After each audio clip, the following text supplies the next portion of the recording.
This is music, and this is a geeky, cheeky first impressions video.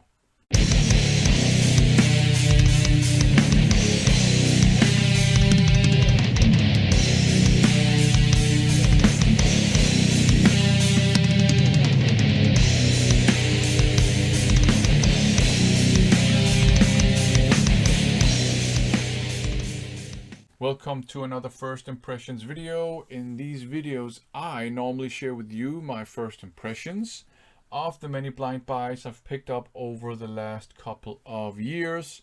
However, this summer I was fortunate enough to just be bombarded with fantastic VCLTs, most of which contained music I had never heard before. So I've been following up on these.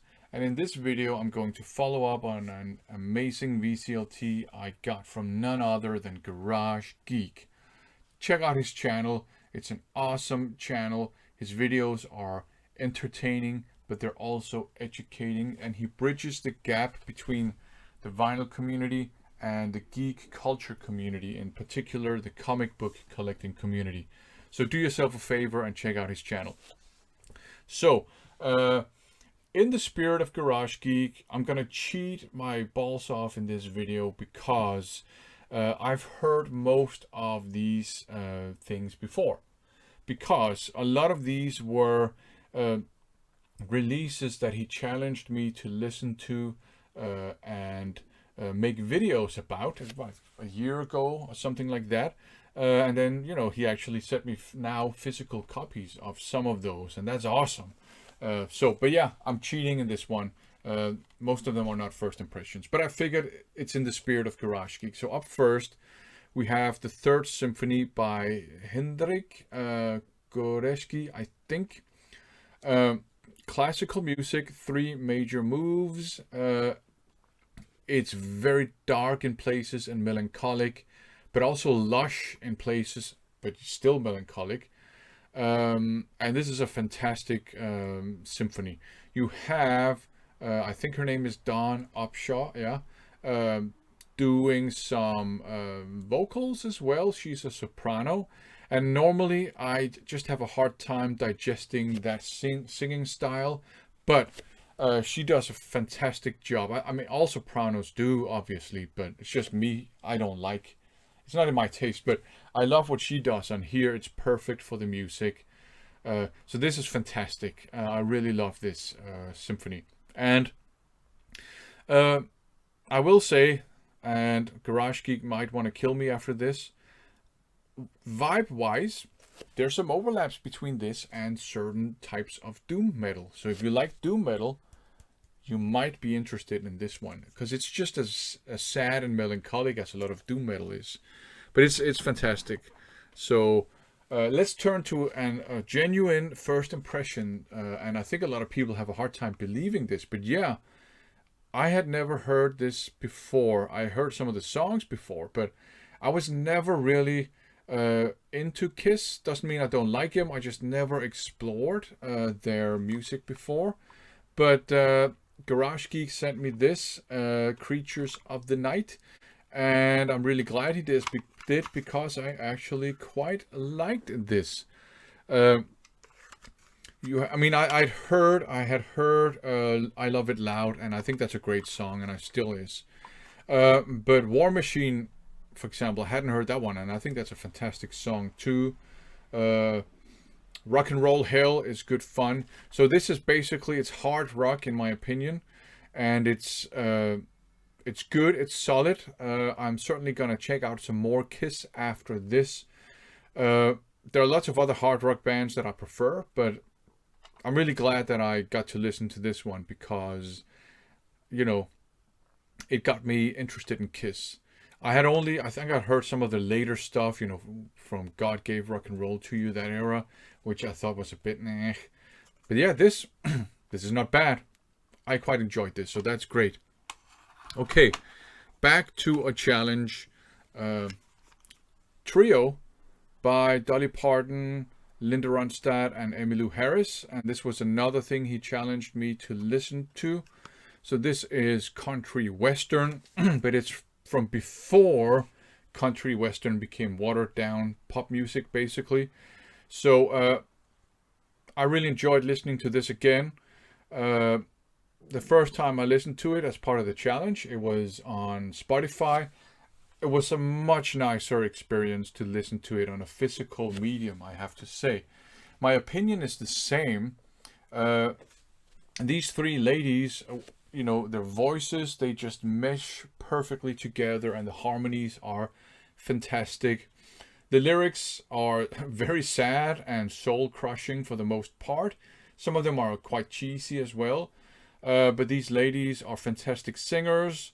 My opinion is still, and I know you Dolly Parton fans out there will want to lynch me for this, she's still my least favorite vocalist on here, but that doesn't mean I don't like her. It just means I like the others better.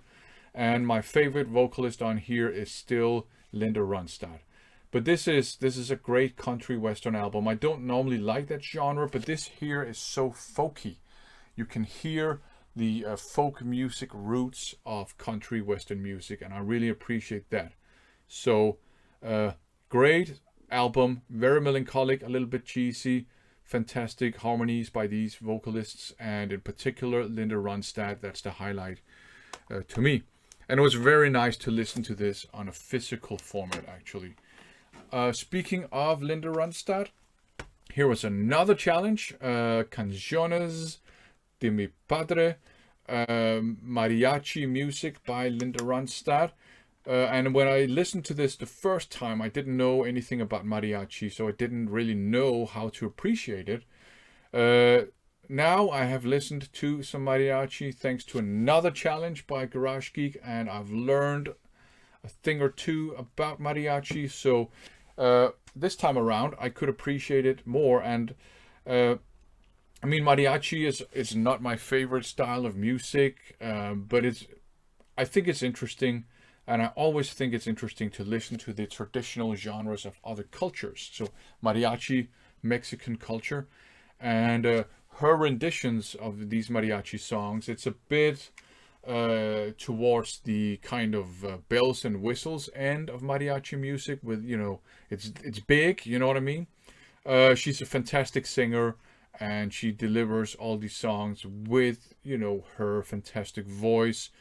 I've come to realize that I'm more into the more kind of local village kind of style mariachi, a bit more stripped down to the core instruments, but I really liked listening to this.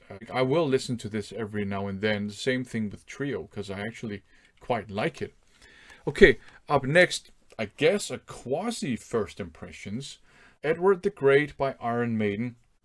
I've obviously heard all the songs on here, but I had actually never heard this compilation before, and I'd never seen it on cassette tape either.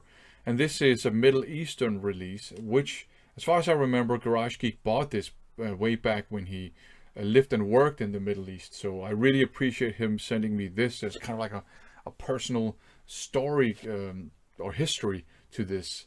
And also very cool that it's like a Middle Eastern. It's from EMI Middle East. That's what this sticker says. So I know all the songs on here, and I gotta say, there's always a special experience to me to listen to Iron Maiden on a cassette tape, because that's when I was first introduced to them.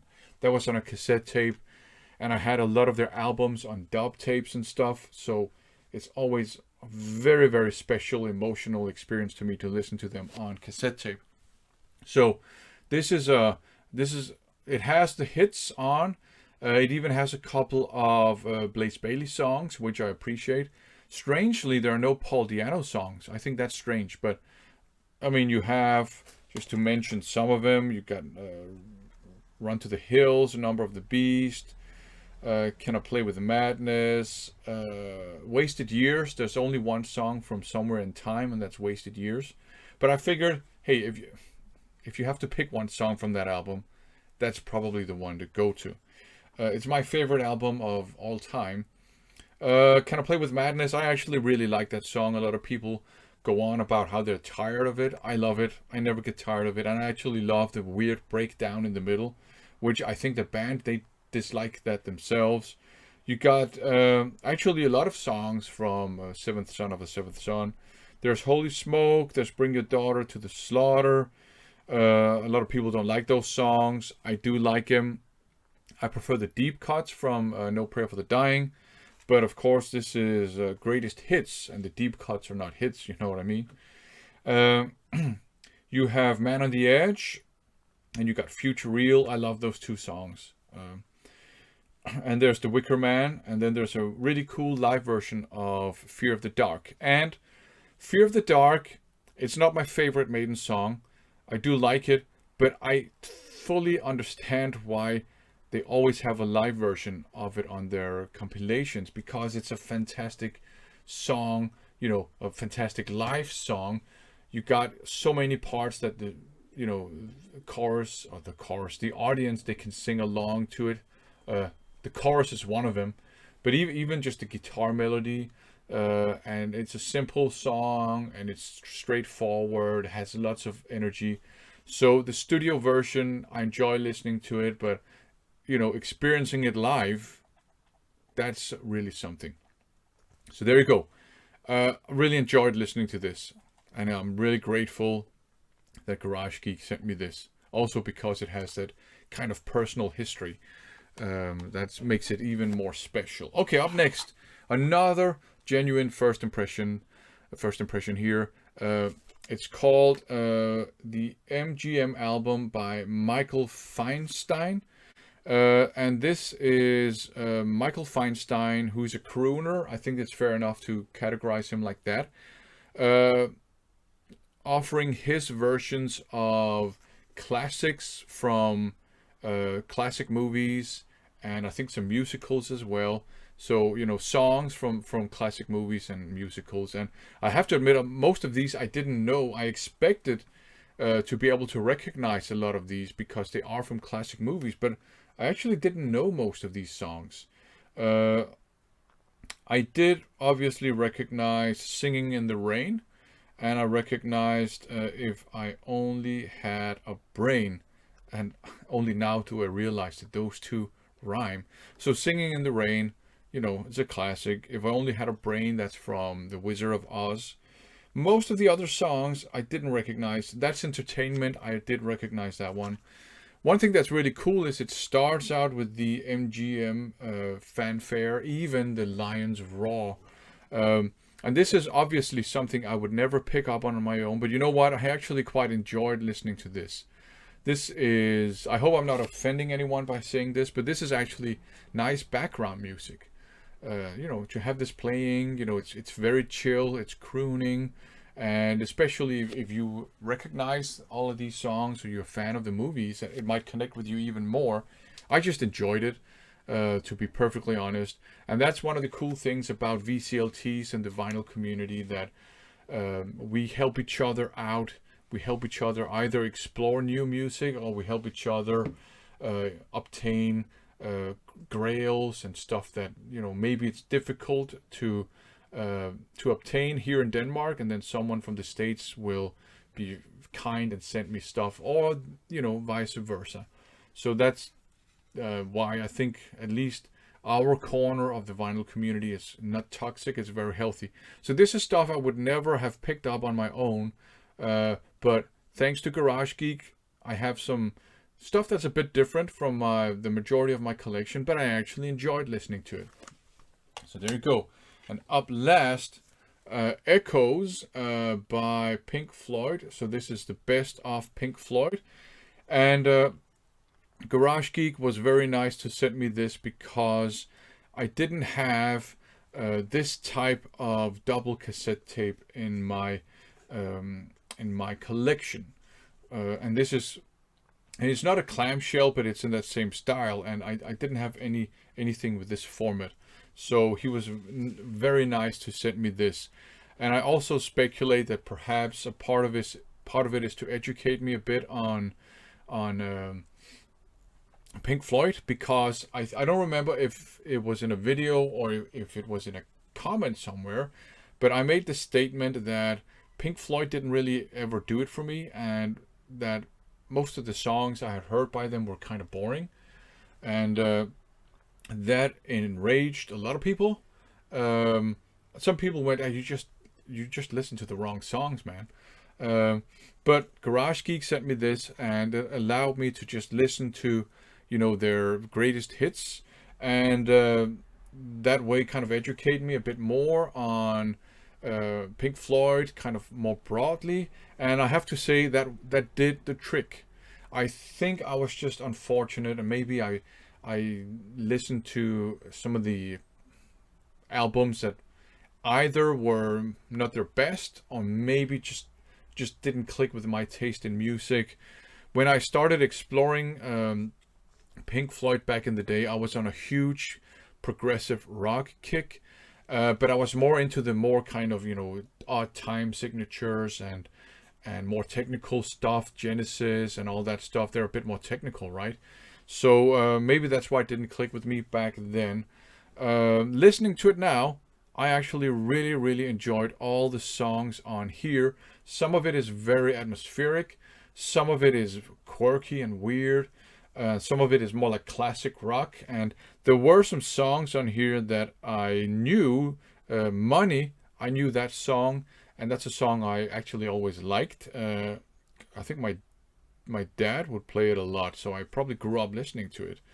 And I also you know, recognize some of the stuff from The Wall, and I also recognize Time, which is another song I actually always liked. But yeah, this was a very nice experience. I am now, I wouldn't say I'm a Pink Floyd fan, but I'm now more open to maybe picking up some Pink Floyd albums every now and then. I really liked Astronomy Domini. I thought that was a very cool song. Of course, Another Brick in the Wall. What they have here is part 2. I knew that one already, and seeing that I like Garage Geek, we're both in the education sector, because I'm a associate professor at the university level, so I'm also in education. I teach people too, so hey teacher, leave the kids alone. That always hurts my heart a little bit. We don't need no education. That hurts my frail heart. But it's a great song, you know.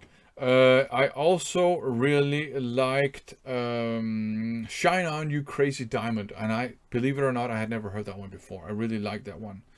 Wish You Were Here, I knew that one already. I always thought it was boring, but this time it actually clicked with me, so that was really nice.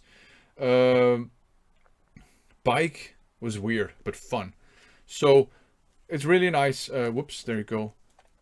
You know, Garage Geek, his mission was a success. No, I think he just wanted me to have this because I told him, oh wow, I don't have anything like this.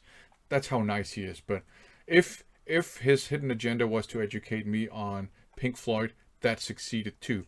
So there you go. Kind of a cheating first impression, because I had heard a lot of this before, but a great VCLT, and I also liked that it was kind of different. It added some spice to my collection of music media. You know, some crooning stuff, some country western, Pink Floyd as well. So thanks to Garage Geek for this awesome VCLT. Now you guys have my thoughts on some of these, well, all of these releases. Some of them, of course, you can watch our challenge videos if you want to hear us go in depth with the stuff we challenged each other to listen to. But now you also have my thoughts on the couple of cassettes that I hadn't heard before. So thanks to Garage Geek, and thanks to you. Thanks for watching.